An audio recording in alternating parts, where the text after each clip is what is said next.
Hoje, a gente vai mergulhar fundo em uma das obras mais, ambiciosas já escritas, a Divina Comédia de Dante Alighieri. Olha, com certeza muita gente já ouviu esses versos. Eles nos jogam de cabeça numa jornada pelo além-túmulo, sabe? Um lugar que é puro desespero, mas também esperança e, no fim, redenção. Ok, a jornada é super famosa. Mas quem era o cara que imaginou tudo isso? E qual era a verdadeira dimensão desse projeto dele? Para entender a Divina Comédia de verdade, a gente precisa conhecer o homem por trás do poema. E é isso que vamos fazer agora. Porque para Dante, este poema não era só uma historinha, não. Era muito mais. Era, na verdade, um projeto para colocar o universo inteiro em ordem. Pensa só na situação. O cara não está só escrevendo um livro. Ele foi exilado da cidade que amava, Florença, e tinha até uma sentença de morte nas costas. E o que ele faz? Usa a poesia para construir um universo do zero, um jeito de organizar o caos da época dele e, de quebra, julgar todos os seus inimigos. É um projeto de uma coragem, uma energia, que é difícil até de imaginar. E o mais impressionante é que essa ordem toda não era aleatória, de jeito nenhum. Dante construiu esse universo com uma precisão quase matemática, cheia de simbolismo. E a base de tudo, a pedra fundamental de toda essa criação, é um número, o 3. É sério, o número 3 está em todo lugar. Para começar, como um bom cristão da Idade Média, o universo de Dante parte da Santíssima Trindade. Isso, claro, se reflete nos 3 reinos do além, inferno, purgatório e paraíso. Mas o mais genial é que até a estrutura do poema, a chamada terça rima, que ele mesmo inventou, é feita com estrofes de 3 versos. Ou seja, a própria forma do poema espelha a arquitetura divina do universo que ele está descrevendo. É incrível. Mas não é só o 3 que importa. Tem outro número que é super importante para Dante, só que de um jeito muito mais pessoal. Esse número é o 9. E o 9 tem tudo a ver com a Beatriz. Ele conta que a viu pela primeira vez quando tinha 9 anos e se apaixonou na hora. E no poema, a Beatriz é 2 coisas ao mesmo tempo. Ela é a mulher real, que ele amou e que morreu jovem, mas também é um símbolo poderoso. Ela se torna a própria teologia, a fé. É ela que guia Dante no paraíso, um lugar onde a razão pura, representada pelo seu outro guia, Virgílio, já não consegue mais avançar. É a fé que o leva até Deus. Então, além de arquiteto do cosmos, Dante foi também um revolucionário da linguagem. O projeto dele não era só sobre o universo, era sobre a própria língua. Ele estava criando uma coisa completamente nova. Pensa bem, a escolha de Dante foi uma coisa revolucionária. Naquela época, qualquer obra séria e importante era escrita em latim. Era a língua da elite, da igreja, mas o que Dante faz? Ele escreve no dialeto que o povo falava na rua, o toscano. E com isso, ele não só fez a obra dele ser acessível para muito mais gente, como ele basicamente inventou o italiano moderno. É um feito gigantesco.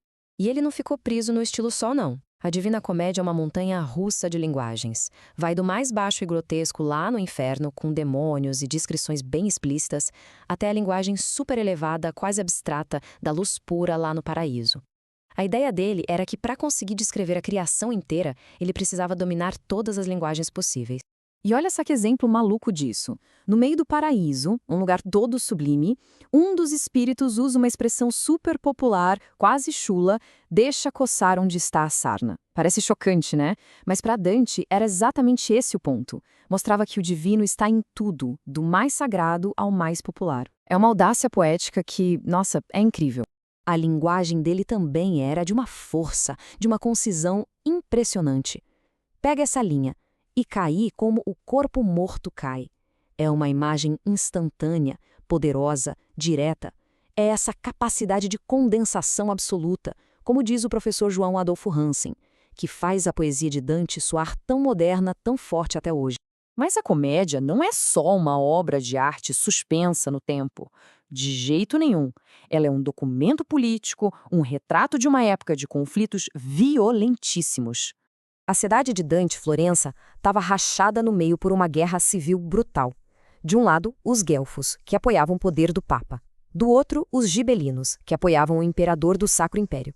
O Dante, que era contra a igreja se meter na política, acabou sendo pego no fogo cruzado e foi exilado. Daí que vem muito da raiva dele. E aqui vem o ponto-chave. Dante usou o inferno como uma arma. Ele virou o juiz do mundo dele. Todos os seus inimigos, Ele foi lá e deu um lugarzinho para eles no inferno, com punições eternas e bem específicas.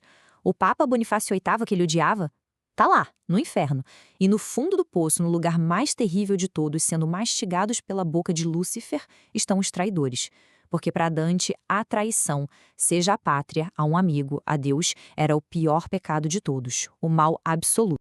Tudo isso nos leva à grande questão. Por que um livro escrito há mais de 700 anos ainda mexe tanto com a gente hoje em dia? Acho que a resposta é que, no fundo, a jornada de Dante é a jornada de todo mundo. Essa busca por dar algum sentido, por criar alguma ordem no meio do caos, é um impulso humano fundamental que nunca envelhece. É como resume o professor Hansen, a linguagem dele continua viva, forte e, sinceramente, infinitamente superior a muito poeta que há por aí. No fim das contas, Dante mostra o poder que a arte tem de encarar o seu tempo, de julgar e, por fim, de ir muito além dele. E isso deixa uma provocação para a gente pensar. O Dante construiu um além-túmulo literário para julgar o mundo dele. E se um artista fizesse isso hoje? Como seria um inferno moderno? Quem estaria lá? A pergunta, 700 anos depois, continua tão poderosa quanto era na época dele.